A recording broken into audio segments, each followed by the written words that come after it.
Hello students, आज मैं 7th class की हिस्ट्री का 3rd चैप्टर समझाऊंगी जिसका नाम है दिल्ली 12 to 15 सेंचुरी।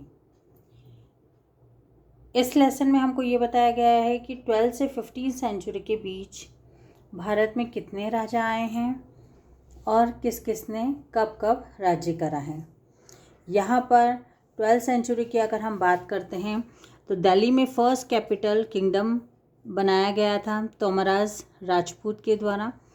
और 12th सेंचुरी में चौहान्स आए थे जिनको छामानस के नाम से जाना जाता है, जो कि अजमेर के थे। तोमर चौहान्स दिल्ली में आए और यहाँ एक कमर्शियल सेंटर था। यहाँ पर जैन मर्चेंट भी रहते थे और यहाँ पर एक कॉइन चलाया गया जिसका नाम था दहलीवाल। दिल्ली को ट्रांसफॉर्मेशन कैपिटल माना जाता था क्योंकि सब कॉन्टिनेंट स्टार्ट किया गया था दिल्ली में। इसी तरीके से हम यहाँ पर देखेंगे रूलर्स ऑफ दिल्ली, कितने लोग भारत में आए हैं।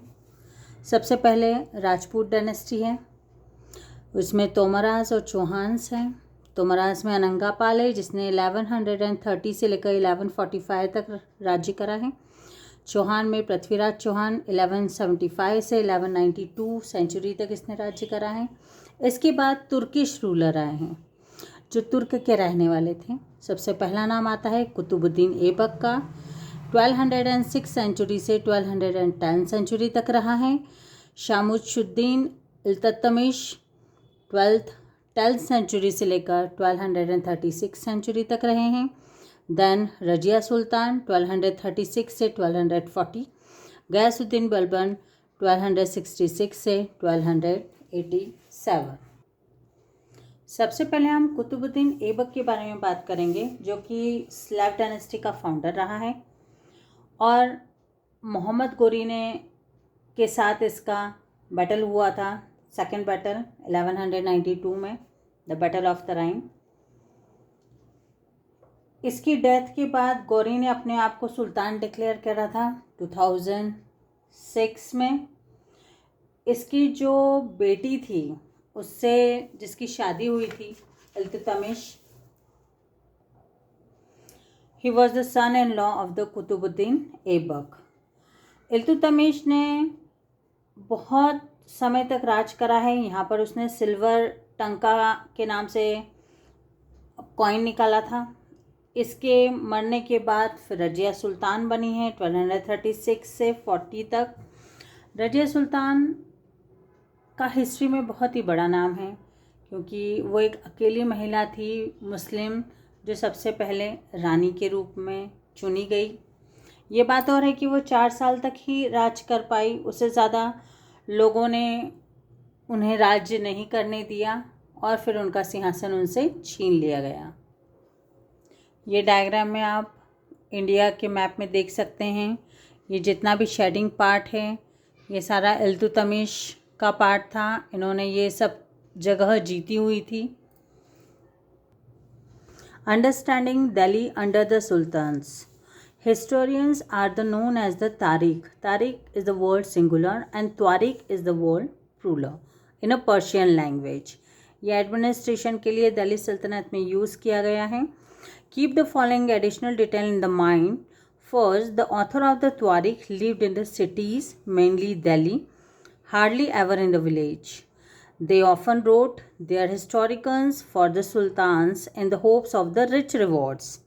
And third, this author advised ruler on the need to preserve an ideal social order based on the birthright and gender distinctions.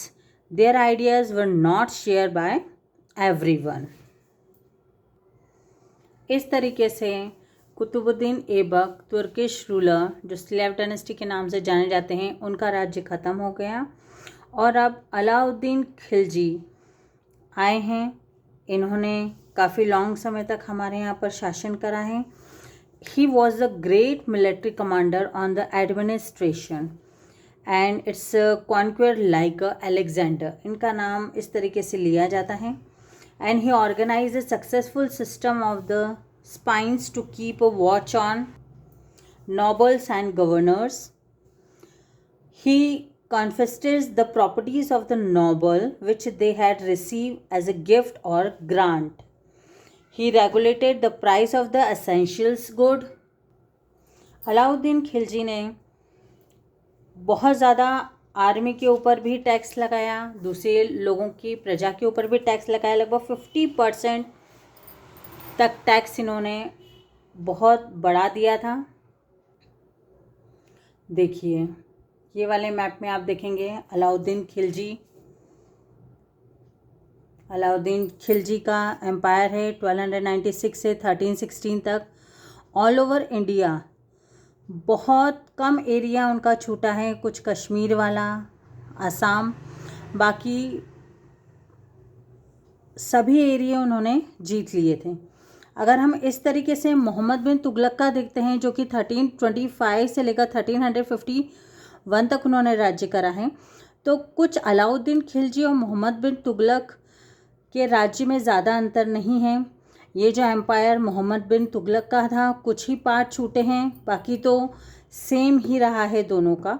उन दोनों ने बहुत ही अच्छी तरीके से अपने साम्राज्य को बढ़ाया है, खूब लूटपाट करी है, खूब मारपीट करी है, अपनी मन मर्जी से उन्होंने राज्य करा है।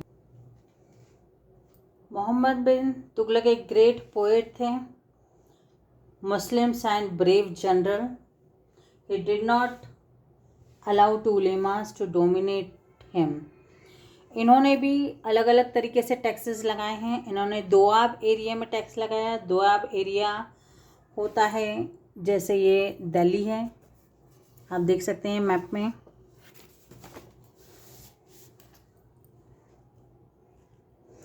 दिल्ली के पास में जो यमुना रिवर है और जो गंगा रिवर है, इन दोनों के बीच वाला जो एरिया है ये बहुत ही ज़्यादा फर्टाइल होता है। इसको दोआब के नाम से जाना जाता है। इस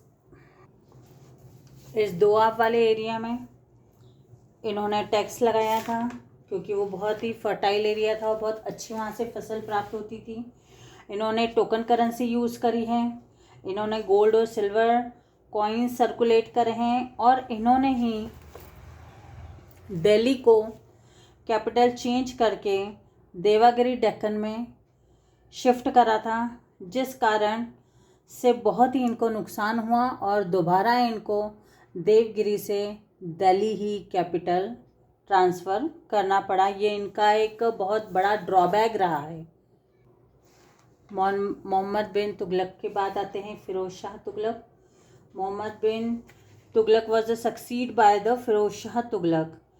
He tried to improve agriculture and work for the welfare of the peasants. In the case of the drought loans were the effects of some important towns like Hisar, Jaunpur, Firozabad were also built by him.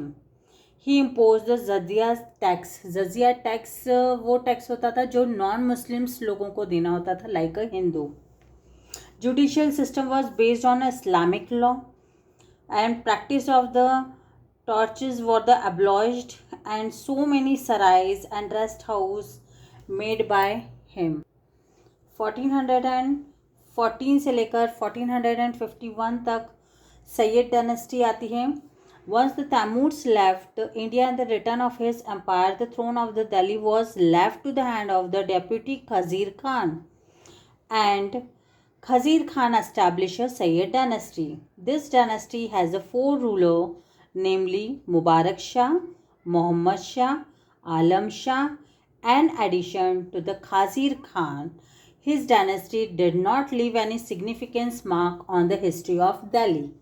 इसके बाद आती है Lodhi dynasty जो कि 1451 से start हुई थी और 1526 तक चली है। मेन राजा हुए हैं इसमें बहलोल लोधी जो कि अफ़गान से आए हुए थे, इनको सिकंदर लोधी के नाम से भी जाना जाता है। सेकंड जो राजा हुए हैं, सेकंड राजा का नाम है Ibrahim Lodhi. Ibrahim Lodhi the son of the Sikandar Lodhi and succeed his father in the 1517 AD. Alam Khan, the Sultan's uncle, and the Daulat Khan Lodi, the governor of Punjab, invited the Babur and the ruler of Kabul. अब मैं आपको बताऊंगी कि किस तरीके से सल्तनत ख़त्म हो गई है, lack of the ruler of succession, इनके जीतने की कोई प्लानिंग नहीं थी, प्रॉपर प्लानिंग से इन्होंने वर्क नहीं करा, इस कारण से ये लोग चले गए, नहीं हो पाया। इनको ज्वेल्सी थी, सुप्रीमेसी चाहिए थी, इनको पैसा चाहिए था। सेकंड आता है पावर ऑफ द नोबल्स।